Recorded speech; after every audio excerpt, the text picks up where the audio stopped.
নমস্কার, আমি দীপান্বিতা আবারও একটি রেসিপি নিয়ে আপনাদের কাছে হাজির হলাম। আজকের রেসিপি চিকেন রেশমি কাবাব।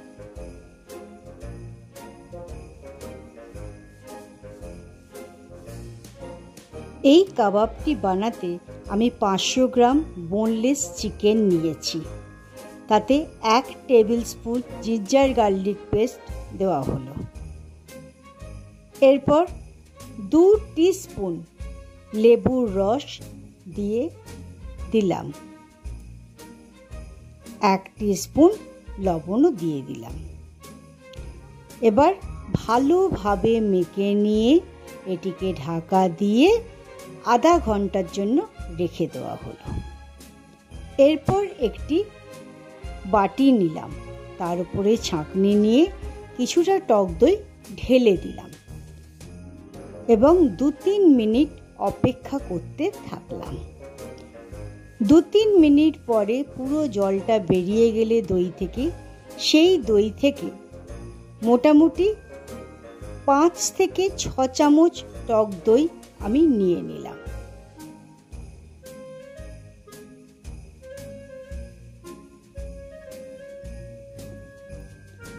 এরপর এতে একটা চিজ কিউবকে গ্রেট করে ঢেলে দেওয়া হলো।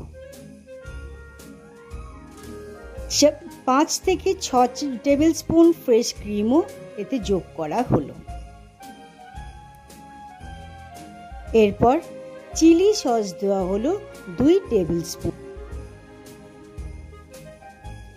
1 টেবিল স্পুন সামরিচের গুঁড়ো দেওয়া হলো।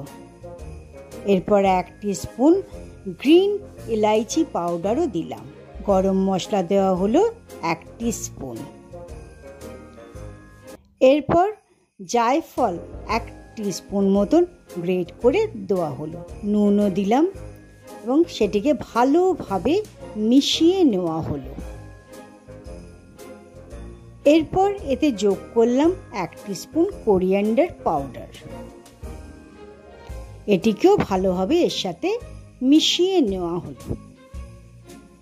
এরপর ম্যারিনেট করে রাখা চিকেনগুলিকে এই দইয়ের মিশ্রণে মিশিয়ে ভালোভাবে তাকে মেখে নেওয়া হলো। এটা গেল সেকেন্ড ম্যারিনেশন। এরপর এটিকে ঢাকা দিয়ে ফ্রিজের মধ্যে 24 ঘন্টার জন্য তুলে রাখা হলো।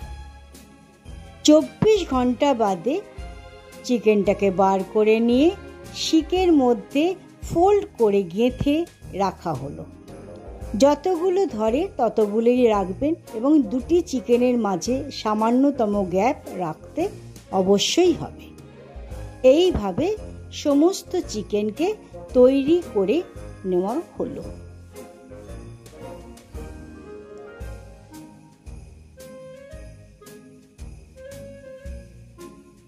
আবারও জিনিসটাকে ভালোভাবে দেখিয়ে দেওয়া হচ্ছে।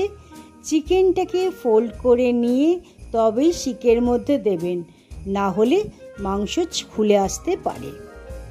সমস্ত তৈরি হয়ে যাবার পর আমার গ্রিলটাকে 5-6 মিনিটের জন্য প্রথমে প্রিহিট করে নিলাম। এরপর একটা একটা শিককে চড়িয়ে দেওয়া হলো গ্রিল করবার জন্য এবং একটা সাইড 3 থেকে 4 মিনিটের মতন সময় নেবে গ্রিল করতে। তারপর তাকে সাবধানে উল্টে দিয়ে আবারও অন্য পিঠে ভালো করে ঘি লাগিয়ে নিতে হবে এবং 5-6 মিনিটের মধ্যেই আপনার চিকেন রেশমি কাবাব তৈরি হয়ে যাবে। এরপর ট্রেতে ভালোভাবে সাজিয়ে নিয়ে তার উপর আবার কিছুটা ঘি ব্রাশ করে দেবেন। কিছুটা ওপর থেকে নুন এবং কালো মরিচ ভালোভাবে দিয়ে সবাইকে দেবেন। সবাই মিলে খেয়ে এনজয় করবেন।